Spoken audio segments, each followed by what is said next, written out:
भारतीय स्वतंत्रता आंदोलन के क्रांतिकारी के अलावा राम प्रसाद बिस्मिल्ला एक बेहतरीन कवि, शायर, कुशल बहुभाषी अनुवादक, इतिहासकार होने के साथ ही साहित्यकार भी थे। बिस्मिल्ला उनका उपनाम था, जो कि उर्दू भाषा का शब्द है जिसका मतलब है आत्मिक रूप से आहत। राम प्रसाद बिस्मिल्ला ने राम और अज्ञात नाम से भी लेखन किया।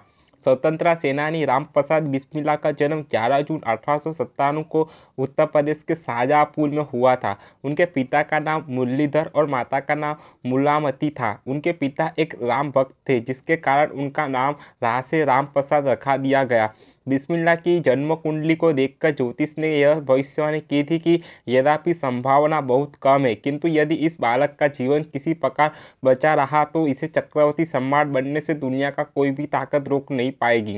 हिंदी की वर्णमाला पढ़ने में बिस्मिल्ला ने बचपन में रुचि नहीं दिखाई।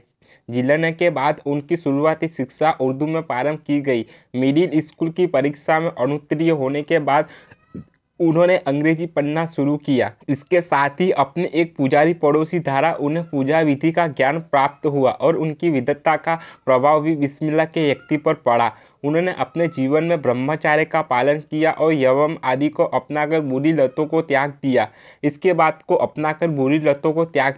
बाद उनका मन पढ़ाई में पहले से बेहतर लगने लगा और वे अंग्रेजी में 5वें स्थान पर आ गए। 19 वर्ष की आयु में बिस्मिल्ला ने क्रांति के रास्ते पर अपना पहला कदम रखा। अपने 11 वर्ष के क्रांतिकारी जीवन में उन्होंने कई किताबें भी लिखी और उन्हें प्रकाशित कर प्राप्त रकम का प्रयोग उन्होंने हथियार खरीदने में किया। अपने भाई राम परमानंद की फांसी का समाचार सुनने के बाद बिस्मिल्ला ने ब्रिटिश साम्राज्य को समूल नष्ट करने की प्रतिज्ञा की। मैनपुरी षड्यंत्र में शाहजहाँपुर के 6 युवक पकड़ाए गए, जिनके लीडर राम प्रसाद बिस्मिल्ला थे, लेकिन वे पुलिस के हाथ नहीं लग पाए। इसका षड्यंत्र का फैसला आने के बाद से बिस्मिल्ला 2 साल तक भूमिगत रहे और एक अफवाह के तरह उन्हें मुक्त भी बना लिया गया। इसके बाद उन्होंने एक गाँव में शरण ली और अपना लेखन कार्य किया। 9 अगस्त 1925 को लखनऊ के काकोरी नामक स्थान पर देशभक्तों ने रेल विभाग की ले जाई जा रही सहगृहित धनराशि को लूटा। गार्ड के डिब्बे में लोहे की तिजोरी को तोड़कर आक्रमणकारी दल 4000 रुपये लेकर फरार हो गए। इस डकैती में असफउल्लाह, चंद्रशेखर आजाद, राजेंद्र लाहिड़ी, सचिंद्र सन्याल, मन्ना मथना गुप्ता, राम प्रसाद बिस्मिल्ला आदि शामिल थे। काकोरी षड्यंत्र मुकदमे में काफ़ी लोगों को ध्यान खींचा। सभी प्रकार से मृत्युदंड को बदलने के लिए किए गई दया प्रार्थनाओं के अस्वीकृत हो जाने के बाद बिस्मिल्ला ने अपने महाप्राणायण की तैयारी करने लगे। अपने जीवन के अंतिम दिनों में गोरखपुर जेल में उन्होंने अपनी आत्मकथा लिखी।